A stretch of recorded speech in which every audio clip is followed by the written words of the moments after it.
tudo bom? Voltei, sei que vocês já estão com saudade de mim, sentindo minha falta.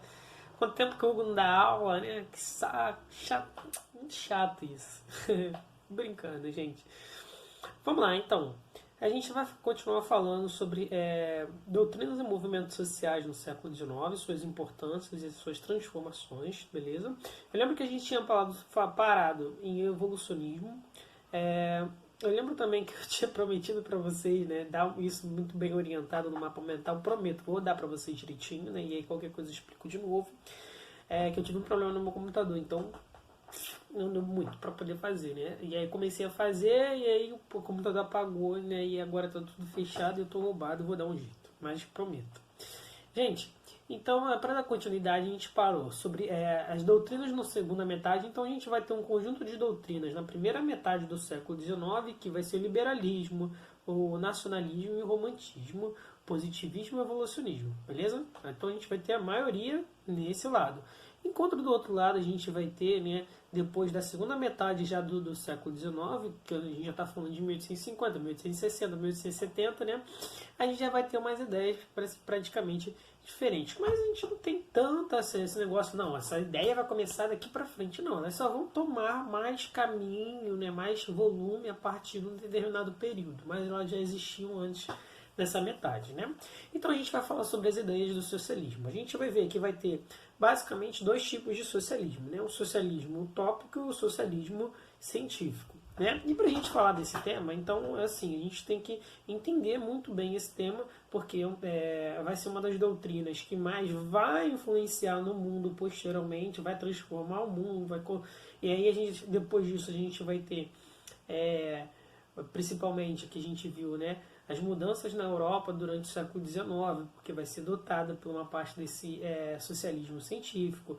Você vai ter né, a Revolução Russa, a criação do Partido Comunista, você vai ter a Guerra Fria, então muitas coisas vão acabar acontecendo, né, a Segunda Guerra Mundial também por causa dessas ideologias, beleza? E principalmente dessas ideologias socialistas. Então a primeira coisa que a gente tem que falar, né, é que é o seguinte: no socialismo a gente tem esses dois, o socialismo utópico e o socialismo científico, e a gente vai começar pelo utópico. O utópico, galera, é o seguinte, o que é utópico? O socialismo é você criar um equilíbrio social entre as classes. Você sabe que a primeira coisa é reconhecer que há diferenças sociais, né? Que existe diferença entre pobres e ricos. A primeira ideia, né, desse socialismo utópico, né, é o quê? Então, você criar uma igualdade entre as classes, só mas por que ele é utópico? Primeiro, porque o que é a palavra utopia? Utopia é como se criasse algo simplesmente imaginário, né? Você cria algo no seu imaginário e você acha que aquilo vai funcionar perfeitamente, né? Isso é ser algo utópico, é algo que que a gente sabe que é além das nossas práticas do nosso dia a dia. Por exemplo, eu quero uma sociedade perfeita. Aí começa a falar, cria uma sociedade perfeita e na verdade isso é um pensamento utópico, porque a gente sabe que na prática ela não vai funcionar muito bem assim, né? Só que esse socialismo utópico, eles colocam algumas coisas em práticas, né? Então, primeiro, o que esse socialismo utópico vai surgir? Ele vai surgir dentro das fábricas, ele vai surgir a partir principalmente dentro das fábricas no período da Revolução Industrial, já na Segunda Revolução. O que ele queria? Justamente as melhores condições de trabalho e de vida, né, para os seus trabalhadores, né? Por quê? Muitos desses donos de fábrica começaram a observar enquanto esses mesmos também trabalhadores eram maltratados, viviam muito mal. Então eles olhavam só, olha, não adianta eu ir para casa e comer 2, 3 quilos de frango, né? Que naquela época era quem tinha dinheiro, comia frango, comia bem, né? Enquanto o meu trabalhador, né? E aí já é uma questão de empatia com o próximo, ia para casa para comer uma batata, né? Porque a batata inglesa, na verdade, né, curiosidade, ela não é inglesa, a batata surge aqui no continente americano, né? Só praticamente existe no continente americano, mas era levado justamente para a Inglaterra para alimentar principalmente a classe operária, porque é algo muito barato. Você compra uma batata, 1 quilo de batata hoje por 90 centavos. Imagina então naquela época o quanto também deveria ser barato para alimentar justamente um trabalhador. Por isso que acabou se tornando a batata inglesa e é um alimento rápido, né? Você cozinha ela, acabou, comeu, já foi. Esse socialismo utópico surge justamente pelo contrário de muito desses senhores de fábrica, né, os donos dessas fábricas. Né? É, eles também entendiam que deveriam ter uma participação da burguesia junto com o Estado para que melhorar as condições de vida dos seus trabalhadores, né? Que eles pudessem ter melhores condições de vida, né? Terem uma vida mais digna, trabalharem de forma mais satisfatória, né? E não toda aquela longa jornada de trabalho. Né? Outra ideia que eles tinham era justamente das ideias de cooperativismo. Como assim cooperativismo? Cooperativismo, né? Que as fábricas agora não fossem mais, né, de um dono, uma única pessoa fosse o dono dessa fábrica e ela teria todos os lucros justamente dessa fábrica, né? Porque, vamos falar a verdade, né? E o sentido em si real econômico. Né? O sentido do capitalismo é acumular capital.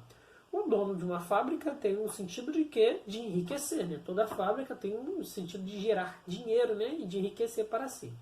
Só que na ideia do cooperativismo, né, os trabalhadores que trabalham justamente, né, naquela fábrica são também funcionários e donos. Essa é a ideia do cooperativismo. Não existe um dono. Todos são donos, certo? Então por isso que você tem cooperativa. Hoje em dia a gente fala de cooperativa dos moradores, né? Que todos os moradores não tem um dono, tem alguém só que organiza, mas é feito por todas as pessoas. Então você tem cooperativa de táxi, cooperativa de ônibus, né? Por quê? Não tem um dono. Quem é o dono justamente são os trabalhadores. Né? Então essas ideias do cooperativismo surgem justamente com a ideia com essas ideias do socialismo utópico, beleza? E aí a gente tem essas ideias até hoje. Né? Você tem, por exemplo, muitas cooperativas agrárias, né? Por quê? São pequenos fazendeiros, né? E eles se juntam para criar uma cooperativa e vender como se fosse uma grande empresa, beleza? Outra coisa que a gente também tem que falar é que esse socialismo utópico, diferente, né, das outras coisas, ele vai entender, né, que você deve melhorar as condições de vida, né? E você não deve fazer uma revolução, você deve fazer isso gradualmente, né? Isso vai acontecer como? Através justamente dessas fábricas, né? E aí, muito exemplo dessas fábricas, um vai ser o Robert Owen, né? E o outro vai ser o Simon Saint-Simon, né? Santíssimo, que vai ser justamente um desses. Para a segunda parte. Quando a gente fala também do socialismo científico, o que é o socialismo científico? Né? É um socialismo que vai surgir a partir de estudos. Né? Estudos do quê? Estudos da própria sociedade de Londrina. A gente vai ver que durante esse período da segunda revolução industrial, né, todo esse caos que vai ocorrer na sociedade na Inglaterra, principalmente de Londres, né, alguns burgueses, donos dessas fábricas, vão começar a pagar, né, para que pessoas estudem essas situações. E um desses pessoas que você paga vai ser justamente o Karl Marx e o Hegel. Eles vão entender que qual é o grande problema disso, né? E aí por isso que surge justamente esse socialismo científico. É um socialismo que surge a partir de um estudo. Eles entendem que existe uma diferença brutal de classes. Eles entendem que existe uma classe rica, uma classe média e uma classe pobre. Né? E essa questão dessa desigualdade social muito grande vai gerar muito desses conflitos. Né? Eles falam que boa parte, galera, porque eles falam que justamente é uma grande desigualdade social. Né? É porque eles falam que quem é rico, muito rico, tem a propriedade. Ele é o dono da propriedade, ele é o dono da coisa.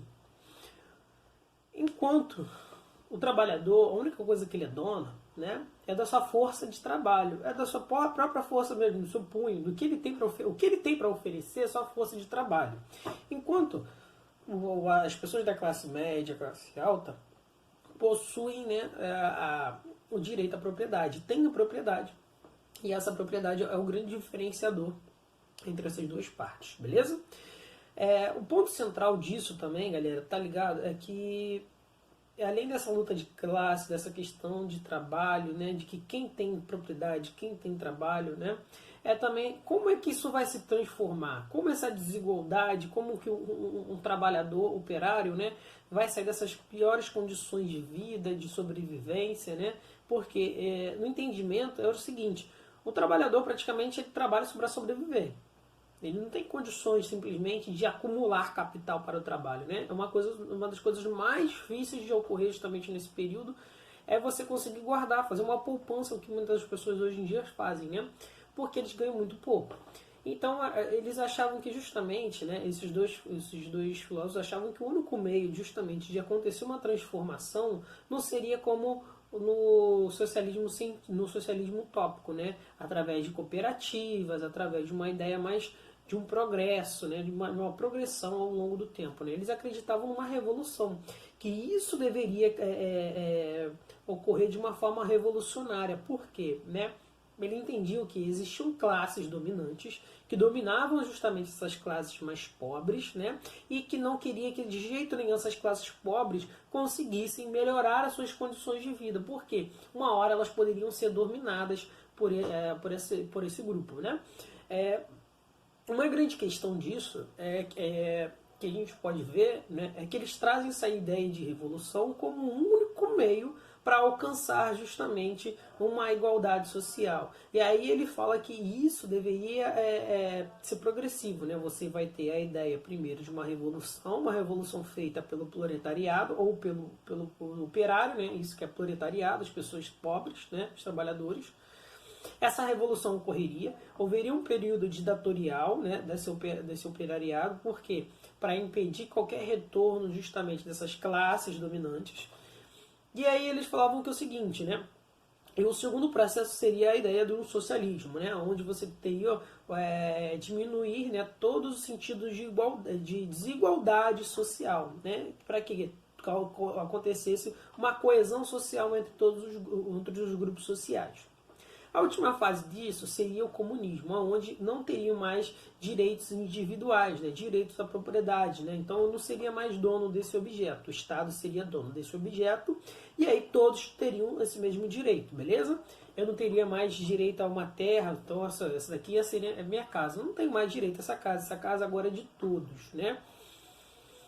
E aí todos que participam desse Estado poderiam ter acesso justamente a essas condições, né? Então, olha, eu sou trabalhador e tal, então eu moro nesse apartamento, né? Você mora nesse apartamento, esse apartamento não é seu, beleza? Bem, gente, a gente sabe das questões dos conflitos que envoltam disso, né? E aí isso também vai acabar gerando outras questões. E a gente vai ver que vai ocorrer as duas internacionais comunistas, né? Que vão surgir principalmente depois meado do século XIX, já com essas ideias do comunismo, né, com essas ideias já do manifesto comunista feito pelo Marx e pelo Hegel. Eles queriam justamente transformar o mundo, né, eles entendiam que existiam vários fatores. E aí a gente, para ver esses pontos mais especificadamente, a gente vê isso em filosofia, vê em sociologia, que a gente vai ver ponto por ponto. Mas essas internacionais, elas queriam o quê?